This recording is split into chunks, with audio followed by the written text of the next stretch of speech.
اما بعد فاعوذ باللہ من الشیطان الرجیم بسم اللہ الرحمن الرحیم وبالوالدین احسانا صدق اللہ العظیم وصدق رسولہ النبی الکریم الامین ان اللہ وملائکتہ یصلون علی النبی یا ایہا الذین آمنوا صلوا علیہ وسلموا تسلیما اللہم صلی علی سیدنا و مولانا محمد وعلی آل سیدنا و مولانا محمد وبارک وسلم وصلی علیہ الصلاۃ والسلام علیک یا رسول اللہ، الصلاۃ والسلام علیک یا حبیب اللہ، الصلاۃ والسلام علیک یا نبی اللہ، الصلاۃ والسلام علیک یا خیر خلق اللہ۔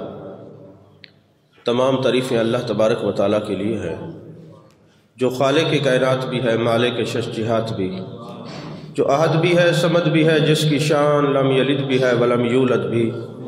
لا تعداد ہدیہ درود و سلام بارگاہ سید الانام، شفیع رحمت، والی امت، شاہ خوباں، جان جانا، شہنشاہ حسینہ، سید سروراں، سیاہ لامکاں، تتیمہ دوراں، سرخیل زہرہ جمالاں، رازدان ماوہا، شاہد ما طغا، صاحب علم نشرہ، معصوم آمنہ، احمد مجتبیٰ حضرت محمد مصطفیٰ صلی اللہ علیہ وآلہ وصحبہ وبارک وسلم کی دربار ناز میں اپنی عقیدتوں، ارادتوں، محبتوں کا خراج پیش کرنے کے بعد، عزیزان محترم، جس طرح آپ حضرات جانتے ہیں کہ اصلاح معاشرہ کے لحاظ سے ہم نے جمعے کے مختلف عنوانات مرتب کیے ہیں۔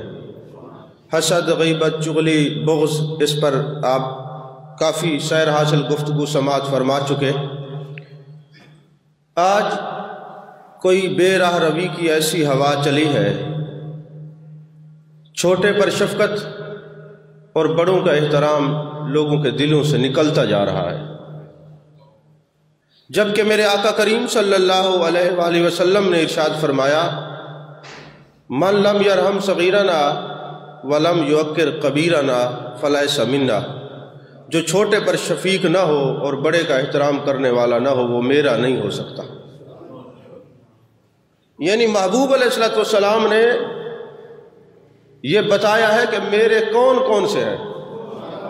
جو نشانیاں محبوب نے اپنوں کی بتائی ہیں ان میں یہ نشانی بھی ایک ہے کہ وہ چھوٹے پر بھی شفیق ہوگا، بڑوں کا بھی احترام کرنے والا ہوگا۔ تو آج ہم نے جو دوستوں کے مشورے پر موضوع سلیکٹ کیا ہے وہ حقوق والدین پر ہے۔ شان والدین اور ہے، عظمت والدین اور ہے، حقوق والدین اور ہے۔ آج ہم جس موضوع کو سنیں گے، جن کے والدین دنیا سے چلے گئے ہیں، اللہ ان کی بخشش و مغفرت فرمائے، جن کے والدین حیات ہیں، یہ تمام جو میں خلاصہ آپ کے سامنے رکھوں گا یہ قرآن و حدیث کی روشنی میں ہم نے ایک پورا لیکچر مرتب کیا ہے۔ آپ نے اس کو صرف سننا نہیں ہے، کانوں کا چسکا پورا نہیں کرنا، اس کو سن کے اپنے اوپر وارد بھی کرنا ہے۔ آپ کے سامنے جو قرآن پاک کی آیت بینات میں سے ایک آیت کو سرنامہ سخن بنایا ہے، اللہ نے فرمایا اپنے والدین کے ساتھ احسان کرو، یعنی والدین کے ساتھ سلوک سے پیش آؤ، نیکی سے پیش آؤ۔ بلکہ مفسرین کرام نے اس آیت کی تفاسیر جو کی ہیں اس میں ایک تفسیر یہ بھی ہے کہ اپنے والدین کے ساتھ کھڑے ہو کر اپنے کپڑے بھی نہ جھاڑو تاکہ تمہارے کپڑوں کی گرد و غبار تمہارے والدین پر نہ پڑے۔ یعنی جن کے سامنے آپ اپنے کپڑے نہیں جھاڑ سکتے کہ آپ کے جسم کی اور کپڑوں کی میل ان پر گرے، ان کو آپ اندازہ لگائیں کتنا مقام اللہ نے عطا کیا ہے کہ ان کے احترام اور ان کا ادب کتنا ہوگا کہ جن پر آپ کے جسم کی میل نہ پہنچے، اگر آپ نے تکلیف پہنچائی اور بدعمالی کے سبب سے ان کو دل پر تکلیف گرا گزری تو پھر اللہ کتنا ناراض ہوتا ہے۔ میرے مصطفیٰ کریم صلی اللہ علیہ وسلم نے فرمایا ماں باپ کے سامنے سخت بات نہ کرو، چیخ چیخ کر گفتگو نہ کرو، حتیٰ کہ کچھ لوگوں کی عادت ہوتی ہے اپنے والدین کو پکڑا، ابا جی کو یا اماں جی کو پکڑ کے جھاڑ کے نا ایسے ہلا کے بات کی، محبوب علیہ السلام نے منع فرمایا۔ اور کچھ لوگ ہوتے ہیں نا ہمارے ایک معاشرے میں ایسے اشارے کر کر کے، محبوب علیہ السلام نے یہ بھی منع کیا کہ اشارہ کر کے اپنے والدین کے سامنے بات نہیں کرنی، چیخنا نہیں ہے، چلانا نہیں ہے، والدین کے سامنے اونچی آواز میں بات نہیں کرنی، کوشش کرنا ہے انداز بیان ایسا ہونا چاہیے کہ تمہاری آواز والدین کی آواز سے دھیمی ہونی چاہیے، اونچی آواز نہیں ہونی چاہیے۔ اوفیوں ولا تنہرہما کا معنی یہ بھی مفسرین نے کیا ہے کہ والدین سے اگر کوئی بظاہر غلطی سرزد ہو تو آپ نے یہ نہیں کہنا ابا جی مجھے بڑا دکھ ہوا ہے آپ نے ایسا کیا ہے، مجھے بڑا افسوس ہوا ہے، آپ کو یہ نہیں کرنا چاہیے، یہ بھی کہنا منع ہے۔ ایون کہ اگر والدین مشرک ہیں نا، غیر مسلم ہیں، تو ان کے اگر وہ شرک کرنے کہیں جاتے ہیں تو ان کو چھوڑنا منع ہے، لے کے جانا گناہ ہے، لیکن اگر وہاں سے وہ پیغام بھیجیں کہ ہمیں لے جاؤ تو لے کے آنا آپ پر لازم ہے۔ ایسی اطاعت جو اللہ اور اس کے رسول کے خلاف ہو اس پر پابندی نہیں ہے۔ والدین کہیں نماز نہ پڑھو تو پڑھنی ہے، روزے نہ رکھو تو رکھنے ہیں، زکوٰۃ نہ دو تو دینی ہے، حج نہ کرو تو حج بھی اس صورت میں ہے کہ والدین اجازت خوشی سے بوڑھے نہ ہوں، ایسا نہ ہو کہ آپ وہاں چلے جائیں اور پیچھے آپ قریب المرگ والدین کو چھوڑ کے چلے جائیں۔ جہاد پر بھی اس وقت جا سکتے ہیں جب والدین آپ کو اجازت ہے اور ان کی والدین کو آپ کی خدمت کی ضرورت نہ ہو، یہ باتیں ذہن نشین رکھیں۔ تو یارو جب محبوب علیہ السلام نے جہاد پر جانا منع کیا ہے تو جو 2 سال کہتے جی ہم تبلیغ کرنے چلے گئے ہیں انہوں نے کیسے اجازت لی ہے؟ تو والدین کے حقوق جو ہے ان کو سامنے پیش نظر رکھنا چاہیے۔ حضرت سعید بن مسیب رحمۃ اللہ علیہ رضی اللہ تعالیٰ عنہ وہ ہیں کہ جو جب یزید نے مدینہ شریف پر حملہ کیا اور مسجد نبی کے اندر گھوڑے باندھے تو حضرت سعید بن مسیب محبوب علیہ السلام کی مزار مقدسہ سے چمٹ کے پڑے رہے، 3 دن تک کہتے ہیں خدا کی قسم محبوب کی قبر انور سے اذان کی بھی آواز آتی تھی اور جماعت کی بھی آواز آتی تھی۔ تابعین کے سردار ہیں، وہ فرماتے ہیں میں نے صحابہ سے یہ سنا ہے، صحابہ کہتے ہیں محبوب علیہ السلام جب والدین کی شان اور عظمتیں اور حقوق بیان کرتے فرماتے جیسے ایک مجرم اپنے سخت مزاج آقا کے سامنے کھڑا ہوتا ہے جو اس کی کیفیت ہوتی ہے، اولاد کی یہ کیفیت ہونی چاہیے اپنے والدین کے سامنے کھڑا۔ محبوب علیہ السلام نے فرمایا والدین کی رضا میں خدا کی رضا چھپی ہوئی ہے۔ حضرت سعد بن معاذ رضی اللہ تعالیٰ عنہ فرماتے ہیں جانے جانا جانے کائنات جانے رحمت، محبوب علیہ السلام نے ارشاد فرمایا جو یہ چاہتا ہے میرے رزق میں اضافہ ہو، جو یہ چاہتا ہے میری عمر میں اضافہ ہو وہ اپنے والدین کی خدمت کرے، جو اپنے والدین کی خدمت کرتا ہے اللہ اس کا رزق بھی بڑھا دیتا ہے، اللہ اس کی عمر میں بھی اضافہ ہوتا ہے۔ آج ہمارا معاشرے میں بیماری ٹوٹ چکی ہے، والدین کو ڈنڈے مارتے ہیں، بدتمیزی کرتے ہیں اور جا کے جاہل پیروں کو پیسے دیتے ہیں، میرا کسی نے رزق مانگ دیا، پھر رزق تیرا کیسے ملے گا جب تو باپ کا گستاخ ہے، ماں کا گستاخ ہے، رزق تو تیرا تب ہوگا جب تیرا والد تو سے راضی ہوگا، تیری ماں تو سے راضی ہوگی۔ دنیا میں کسی پیر کے تویز تمہیں کام نہیں دیں گے اور تویز سے رزق نہ بند ہوتا ہے نہ کھلتا ہے، یہ تو خدمت خلق سے رزق میں اضافہ ہوتا ہے، خدمت خلق میں عمر میں اضافہ ہوتا ہے۔ لوگوں کا مال بچا جاؤ، قرضہ لو کے واپس نہ کرو، حقوق کا خیال نہ کرو، والدین کی جو ہے نا خدمت نہ کرو، پھر کہو رزق کوئی پیر کھولے گا، دنیا کا کوئی پیر نہیں کھول سکتا، نبیوں کے پیر نے بتایا کہ عمل کرو تو رزق میں اضافہ ہوگا۔ ذہن میں رکھنا میری بات، انہی باتوں سے سارے مولوی اور پیر میرے خلاف ہے، ہو جائے میں نے کلمہ جسے نبی کا پڑھنا ہے، تعلیم بھی اسی نبی کی دے۔ عزیزان محترم، محبوب علیہ السلام نے فرمایا خون کے رشتوں سے صلہ رحمی کرو، قطع تعلقی نہ کرو، اس میں بھی عمر میں اضافہ ہوتا ہے، رزق میں اضافہ ہوتا ہے۔ حضرت عبداللہ بن عون رضی اللہ تعالیٰ عنہ کہتے ہیں، فرماتے ہیں میں نے تابعین سے سنا ہے، تابعین نے صحابہ سے سنا ہے، اور آپ جانتے ہیں کہ صحابہ بغیر نبی کی تعلیم کے بات کرتے نہیں ہیں۔ میرے آقا علیہ السلام والسلام نے فرمایا والدین کے چہرے کو دیکھنا عبادت ہے. جو پیار اور محبت سے اپنے والدین کے چہرے کو تکتا ہے وہ عبادت کر رہا ہے. میرے آقا علیہ السلام کی مجلس لگی ہوئی تھی. میرے مصطفیٰ کریم صلی اللہ علیہ وآلہ وسلم نے فرمایا اپنے باپ کے چہرے کو محبت سے دیکھنا حج کا ثواب ہے. تو ایک صحابی نے عرض کیا اگر 2 بار دیکھے فرمایا 2 حج کا ثواب ہے, 3 بار دیکھے 3 حج کا ثواب ہے. فرمایا دیکھتا ہی رہے اس کی رحمت میں کون سی کمی ہے. جتنی دفعہ پیار سے دیکھے گا اللہ حج کا ثواب ہے. آپ نے جو حج کیا ہے مشقت کاٹی ہے, پیسے لگائے ہیں, مینا گئے ہیں, عرفات گئے ہیں, مزدلفہ گئے ہیں, جمرات پہ مشقت کاٹی ہے, پتہ نہیں حج قبول ہوا ہے کہ نہیں ہوا. اگر آپ نے محبت سے والد کے چہرے کو دیکھا ہے تو کامل حج ہے, حج مقبول ہے, حج مبرور ہے, اور حج مبرور کی جزا جنت ہے. اب میں کہتا نا تم جنت ہی تو زور سے سبحان اللہ کہتا. والدین کی شان پہ اتنی خاموشی اچھی نہیں ہوتی, زبان کھولیں. والدین کے سامنے چپ کر کے بیٹھے, یہاں تو سبحان اللہ کہیں گے تو آپ کی بات میں سمجھوں گا آپ کو سمجھ آئی ہے.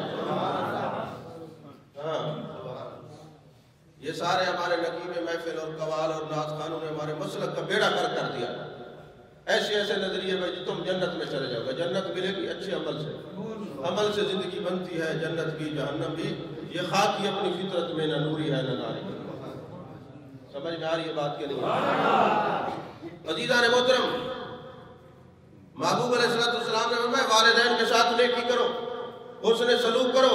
ہاں اگر وہ شریعت کے خلاف حکم دے تو پھر نہیں ماننا, پھر نہیں ماننا.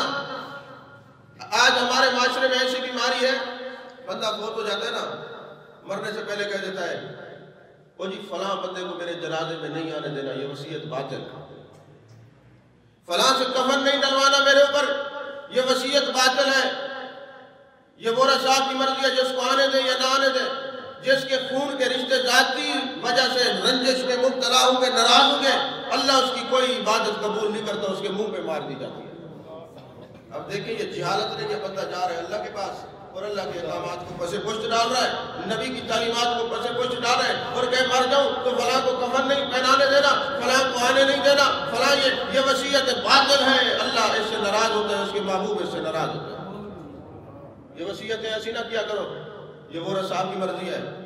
اور اگر کسی کا ابا ایسی بات کر بھی جائے تو وہ صاحب کو چاہیے کسی کو منع نہ کرے, ناراض نہ ہو, کیونکہ نبی نے فرمایا آنے دو. نہیں سمجھے بات؟ اللہ کے نبی نے فرمایا آنے دو. ابا کہتے ہیں نہ آنے دو تو ابے کی بات بعد میں, امام الانبیاء کی بات پہلے. یہ بات میں نہیں ہے کہ ڈنڈا اٹھا لو کہ ابے نے کہا تھا میں نہیں آنے دوں گا, نہیں ایسا نہیں ہے. میرے محبوب نے فرمایا آنے دو. خون کے رشتے, ہاں اگر وہ بد مذہب ہو جائے, گستاخ ہو جائے, پھر اسے ڈنڈے مار کے نکالو, یہ بھی سنت ہے. لیکن اگر عقیدہ درست ہے, عقیدہ اچھا ہے, اور اہل سنت و جماعت پر عقیدہ ہے, کسی کا بے ادب نہیں ہے, نبیین کا ادب کرنے والا ہے, صدیقین کا ادب کرنے والا ہے, شہداء کا ادب کرنے والا ہے, صالحین کا ادب کرنے والا ہے, پھر اسے آنے دو. ایسے بندے کے آنے سے جنازے کی بھی بخشش ہو جاتی ہے.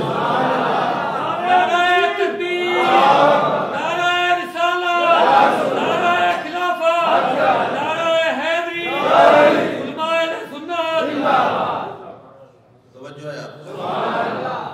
آج ہمارے معاشرے میں ایک اور وبا بھی پھیلی ہوئی ہے کہ ماں کہہ دیتی اپنی خالہ سے نہیں ملنا, باپ کہہ دیتے چچا سے نہیں ملنا, اگر ملو گے معاف نہیں کروں گا. اب آپ اس پر بڑے حیران ہوئے کہ کوئی مسئلہ تو ہونا چاہیے نا. والدین کی رضا میں خدا کی رضا ہے, بات ماننی ہے, کہیں ان کی دل آزاری نہ ہو, خدا ناراض نہ ہو جائے. لیکن اللہ کے نبی نے فرمایا خون کے رشتوں سے ملنا چاہیے, قطع تعلقی نہیں کرنی چاہیے. اچھا ہماری ناراضگیاں یقین فرمائے دین کے لیے نہیں ہوتی. میں آپ کو بڑے وثوق سے کہتا ہوں, میرا تجربہ ہے, کوئی گستاخ ہو جائے نا, ہم ساتھ جا کے بیٹھیں گے, یہ بک بک کرے, ہم سنیں, آپ کا مزاج ہی خراب ہو چکا ہے. اگر آپ کو کوئی چائے نہ پلائے, سلام کا جواب نہ دے, 10 مڑ کا سر نہ ہلائے آپ کے سلام کے جواب میں, تو آپ اس سے ناراض ہوتے ہیں. دین کے آپ کو کوئی پیار نہیں ہے. یہ معذرت کے ساتھ آپ نے صرف نعرے لگانے سیکھے ہیں اور کچھ بھی نہیں ہے. ہاں یہ نعرے لگانے صرف آپ نے سیکھے ہوئے ہیں دنیا کو دکھانے کے لیے. آپ نیک نظر آنا چاہتے ہیں, نیک بننا نہیں چاہتے. مسئلہ ہے یہ بھی. تو اب اگر والدین کہہ دیں ان سے نہیں ملنا, اور اللہ اللہ کے نبی فرماتے ملنا ہے تو دنیا کا کوئی ایسا مسئلہ نہیں ہے جو امام الانبیاء کی ذات نے حل نہ فرمایا میرے نبی کریم صلی اللہ علیہ وسلم نے حل نہ فرمایا ہو فرمایا جن رشتوں سے والدین منع کرے والدین کے سامنے مت ملو ان کی دل آزاری نہ ہو اور جب والدین نہ ہو تو ضرور ملو تاکہ قطع تعلقی نہ ہو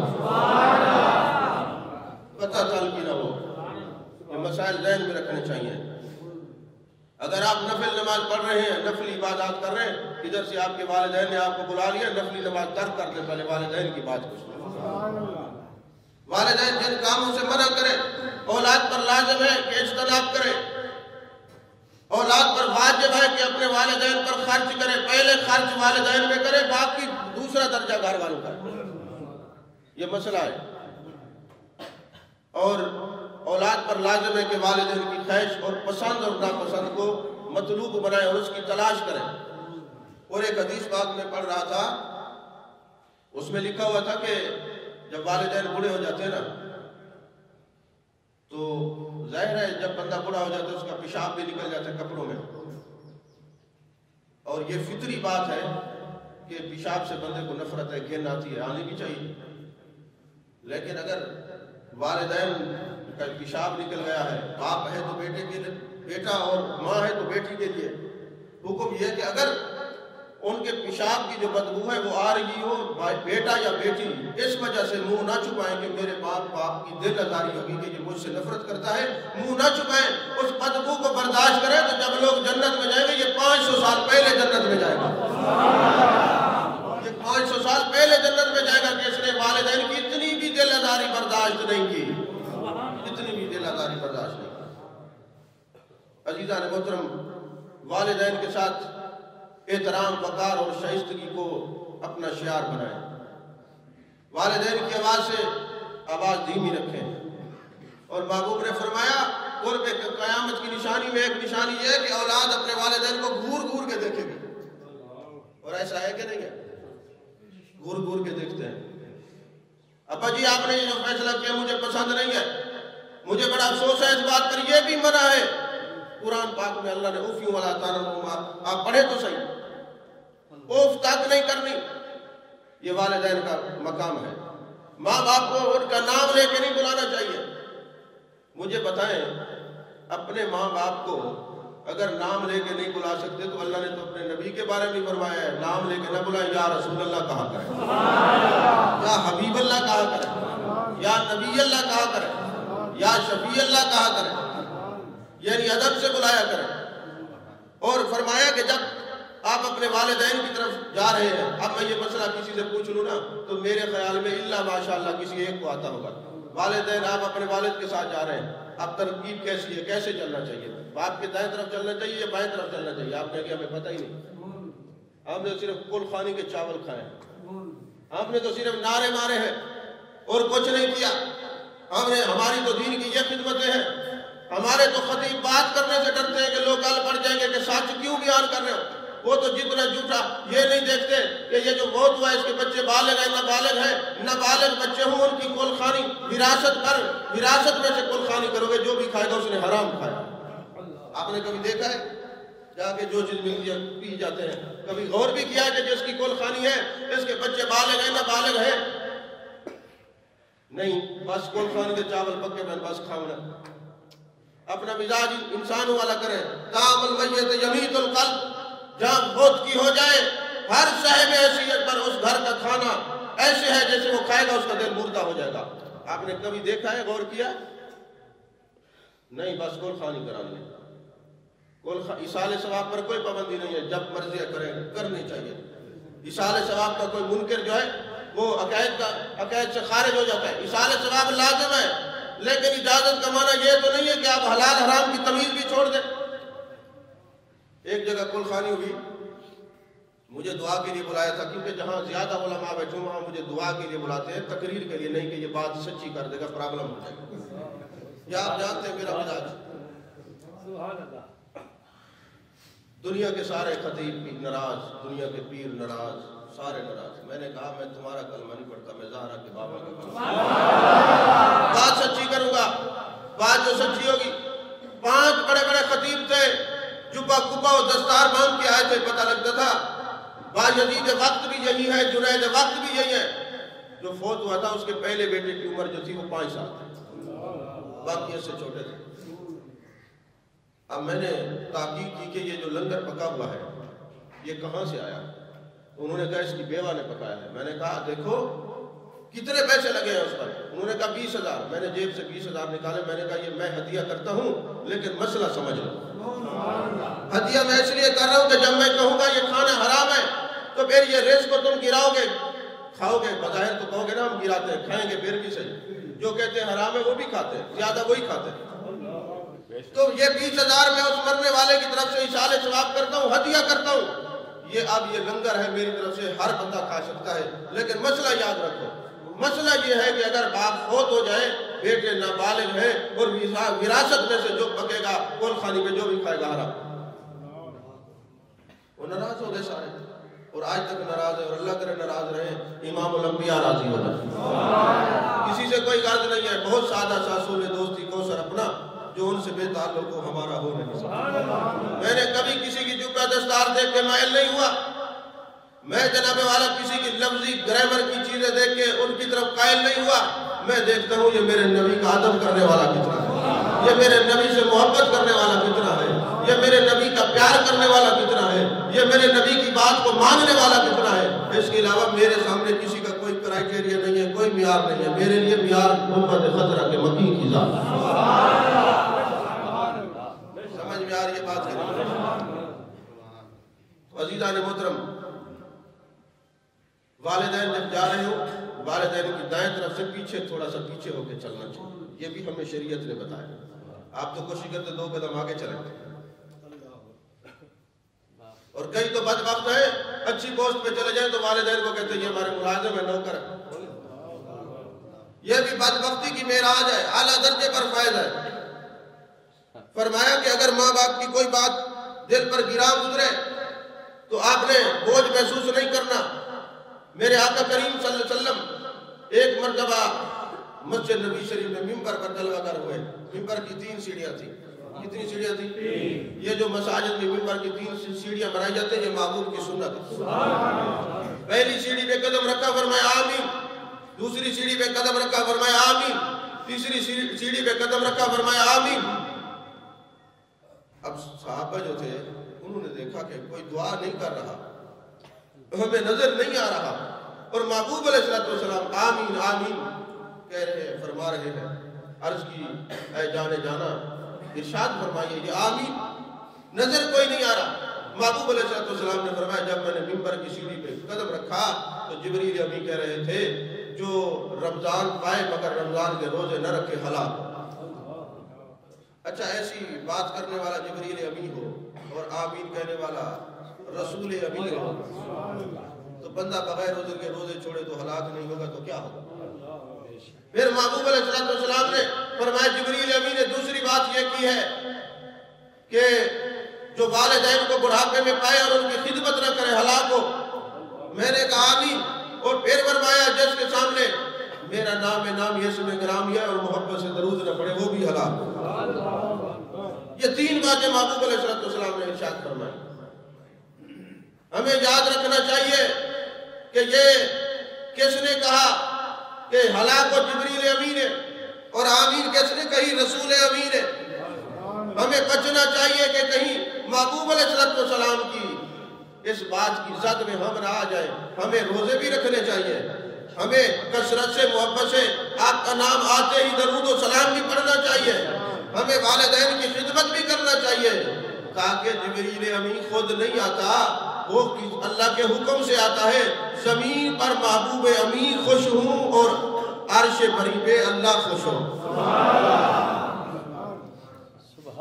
ابو حازم روایت کرتے ہیں، فرماتے ہیں ہم ایک جگہ سفر میں جا رہے تھے تو ہم نے دیکھا کہ ایک قبر کھلتی ہے اور ایک سر برآمد ہوتا ہے. جسم جو ہے انسانوں کا سر گدھے کا اور وہ آ کے گدھے کی طرح آواز نکالتا ہے پھر قبر میں چلا جاتا ہے. اب یہ ابو حازم بہت بڑے عالم ہیں، بہت بڑے صوفی ہے، محدث ہے. وہ فرماتے ہیں ہم بڑے حیران ہوئے. ایک وقت مخصوص ہے، عصر کا وقت تھا، یہ بندہ نکلتا ہے اور گدھے کی آوازیں نکال کے پھر چلا جاتا ہے۔ ہم نے پوچھا یہ قبر کس کی؟ انہوں نے کہا سامنے قبرستان کے قریب جو گھر ہے نا، ایک بڑھیا رہتی ہے جو اس کے بیٹے کی قبر ہے۔ اور ہم اس کے بعد چلے گئے۔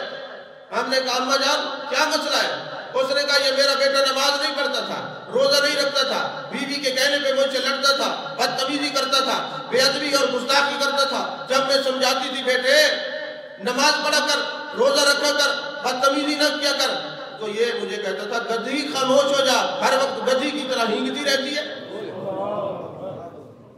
تو اب یہ بیٹا میرا مر گیا ہے، اللہ نے اس کو نشان عبرت بنا دیا ہے۔ یہ گدھے کی آواز اس کی روزانہ آتی ہے تاکہ لوگ دیکھیں اور عبرت پکڑیں کہ جو تم اپنے والدین کے لیے کہو گے تم ایسے قبر میں جا کے بن جاؤ گے۔ کوئی والدین کو کہتے ہیں بھونکتے ہو، کوئی کہتے ہیں گدھے کی طرح آوازیں نکالتے ہو، عجیب بدتمیزی کا سامان پیدا ہو گیا۔ آپ کی نمازیں، آپ کی تبلیغیں اور یہ اتنے بڑے محراب کام نہیں آئیں گے۔ والدین کے گستاخوں کے جو پیروں کے پاس پڑے رہتے ہیں 6 مہینے آتے نہیں ہیں۔ ابا بیمار ہے جی، پیر صاحب کے ساتھ گئے ہو، کچھ نہیں ملے گا تمہیں۔ سب سے بڑے پیر والدین ہیں۔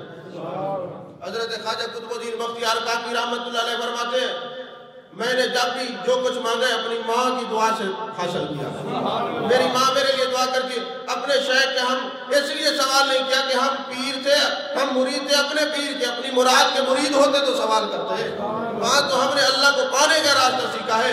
مرشد کے پاس جانے کا صرف ایک ہی سبب ہوتا ہے، اللہ اور اس کے رسول کی تلاش کی جائے۔ یہ جو دنیا داری کے سوالات کرتے ہیں کہ جی یہ بھی دعا کر دیں، یہ بھی دعا کر دیں، حضرت حسن بصری فرماتے ہیں اپنے مرشد کی بارگاہ میں جا کے دنیا کا سوال کرنے ایسا ہے جیسے کپڑے کی دکان میں کوئی لوہے کا خریدار۔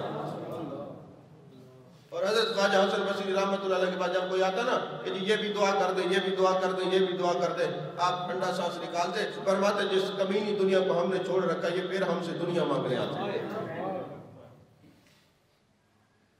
یہ آپ نے جو مزاج بنایا ہوا ہے کہ تمیز ملیں گے، دھاگے ملیں گے، یہ ہوگا، یہ کوئی ولایت نہیں ہے، کوئی ولایت کا کنسیپٹ نہیں ہے۔ اللہ کے بندوں کی بارگاہ میں جانا، ان کے ہاتھ میں ہاتھ دینے کا مقصد یہ تھا میں ایسے کارواں میں جا رہا ہوں اور ایسا ہاتھ مضبوطی سے پکڑ رہا ہوں کہ جب یہ ہاتھ پکڑوں گا یہ ہاتھ پکڑ کے مجھے اللہ اور اس کے رسول سے ملا دے۔ اور بیعت ہونے کا کوئی مقصد نہیں ہے، اور جو مقصد رکھ کے بیعت ہوتا ہے وہ اپنی مراد کا مرید ہوتا ہے، نہ اس کو اس جہاں میں فیض ملتا ہے نہ اگلے جہاں میں فیض ملتا ہے۔ سمجھ میں آ رہی ہے بات کہ نہیں؟ عزیزان محترم، حضرت ابن منقدر فرماتے ہیں کہ حضرت عمر فاروق رضی اللہ تعالیٰ عنہ اور حضرت سیدنا علی کرم اللہ وجہ الکریم طواف کر رہے تھے۔ ایک آدمی اپنی بوڑھی ماں کو کندھے پہ بٹھا کر طواف کر رہا تھا۔ حضرت علی نے فرمایا لوگوں اس کو کہو آہستہ آہستہ چلے اور اس کے قریب ہو جاؤ۔ جب طواف مکمل ہوا تو آپ نے اس آدمی سے پوچھا تم کون ہو اور یہ کندھے پہ کس کو بٹھایا ہوا ہے؟ وہ کہنے لگا یہ میری ماں ہے، میں ان کو حج کرانے کے لیے آیا ہوں۔ تو اے علی کرم اللہ وجہ الکریم کیا میں جو انہوں نے میرے ساتھ نیکیاں کی ہیں تو میں نے اس کا اجر ان سے وصول کر لیا ہے، یہ اجر میں نے ان کو دے دیا ہے؟ تو فرمانے لگے نہیں، جب تو رات کو پیشاب کرتا تھا سردیوں میں اور تیری ماں اس گیلی جگہ پہ سوتی تھی تو نے ابھی ایک رات کا بھی عوض نہیں دیا، تو کیسی بات کرتا ہے؟ محبوب نے فرمایا اگر کوئی 20 یا 70 حج کرے مختلف حدیث ہیں وہ ماں کی ایک مسکراہٹ کا بدلہ نہیں دے سکتا، ایک مسکراہٹ کا بدلہ نہیں دے سکتا۔ تو کسی نے پوچھا ہے علی کرم اللہ وجہ الکریم آپ نے کیوں فرمایا اس کو کہو آہستہ چلو قریب ہو جاؤ؟ فرمایا میں نے نگاہ ولایت سے دیکھا ہے اللہ کے انوار و تجلیات کی بارش ہو رہی تھی، ہم نے کہا اس کے قریب ہو جائے تاکہ ہمیں بھی فیض ملے۔ مولا علی نے کیا فتویٰ دیا کہ ایسے لوگوں کے پاس بیٹھا کرو جو والدین کی خدمت گزارے، یہ جہاں بھی ہوتے اللہ کی رحمت ان پر برستی رہتی ہے۔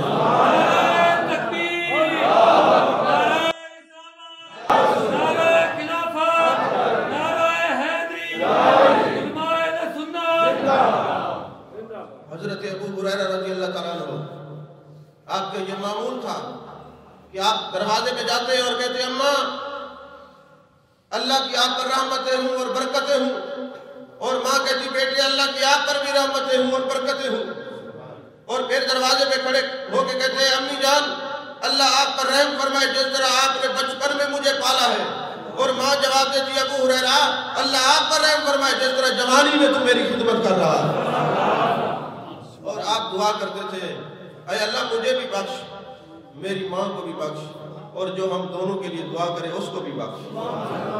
اور یہ ادب المفرد کے اندر امام بخاری نے یہ حدیث نقل کیا ہے۔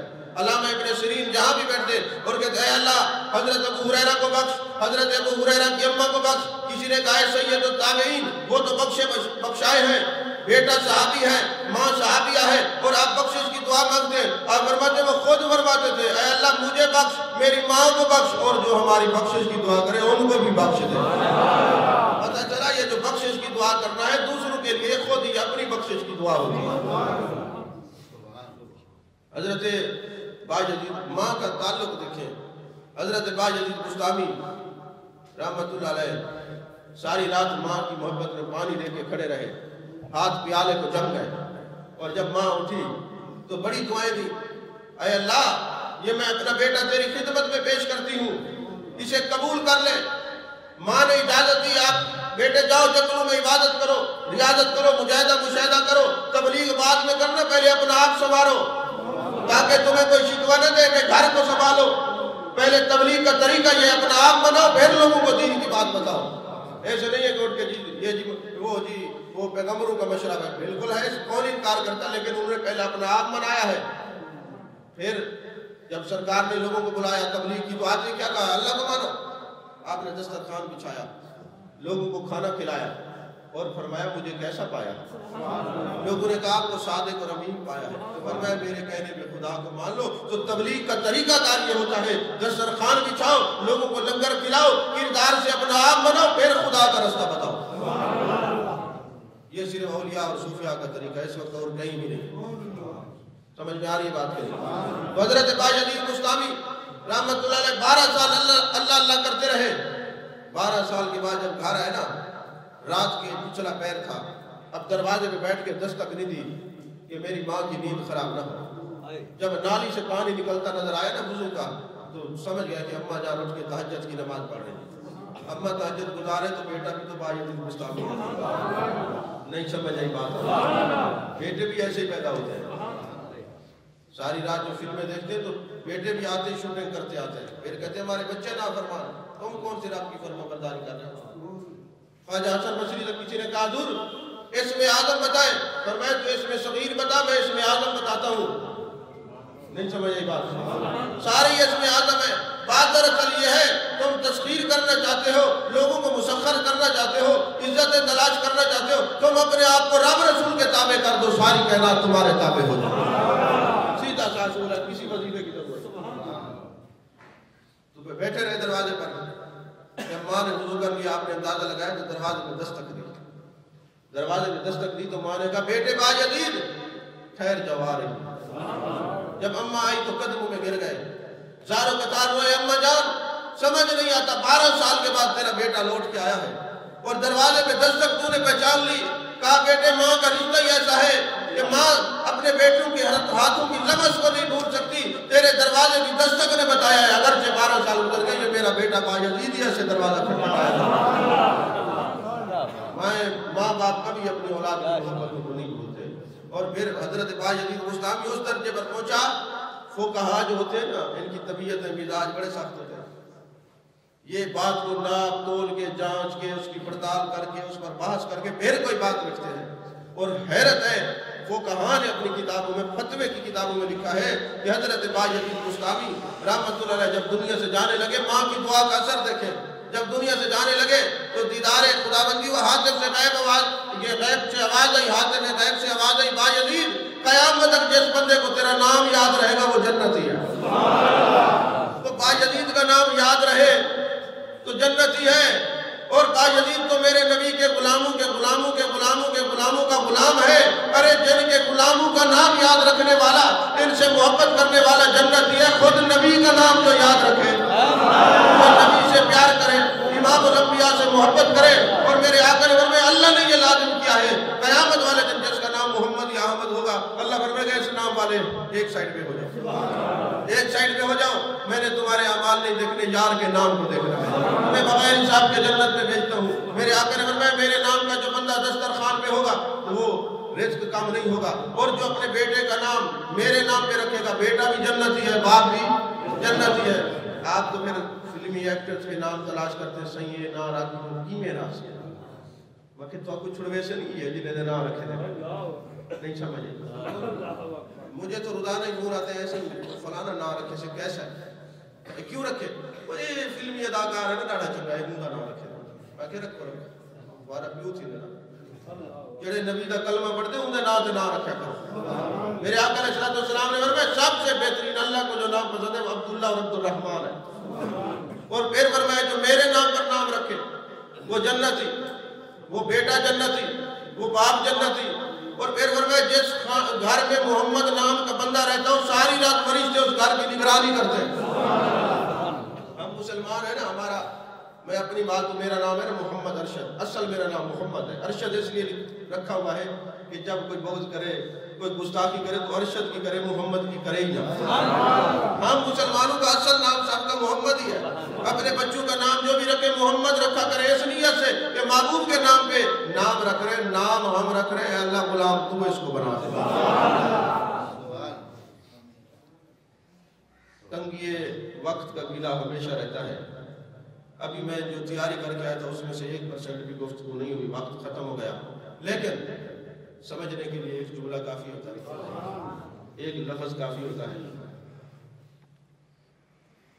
اور نہ سمجھنے کے لیے پوری زندگی کافی ہوتی ہے سمجھ کے لیے ایک جملہ کافی ہوتا ہے اس پر میں ایک مثال اپنی جب ہم اپنے پیر و مرشد کے مرید ہوئے نا تو آپ سفر پہ گئے تبلیغی دورے پہ میں ساتھ چلا گیا نئے ہم مرید ہوئے تھے اس وقت شوق بھی تھا بھی ساری رات شب بیداری کریں گے کیونکہ بابا جی جو ہے نا وہ بہت کم آرام کرتے تھے بہت کم بیٹھے بیٹھے بھی ان کی نیند پوری ہو جاتی تھی مراقبے میں چلے جاتے تھے اور ہمارے لیے مسئلہ تھا کہ ہم تو نئے صحرا میں آئے تھے تو ایک گھر میں ہم نے قیام کیا تو جب وہ انہوں نے لنگر پیش کیا نا تو اس کے اندر نمک نہیں تھا تو مجھے میری یہ خوش قسمتی میرے منہ سے یہ جملہ نکلا میری ایک اصلاح ہونی تھی تربیت ہونی تھی تو میں نے کہا نمک لے آؤ جیسے میں نے نمک مانگا نا تو بابا جی نے میری طرف غصے سے دیکھا اور میرا نام لے کے فرمایا میں تو تمہیں بڑا سمجھدار سمجھتا تھا تم ابھی تک نمک کے چکر سے نہیں نکلتے بس یہ ایک جملہ تھا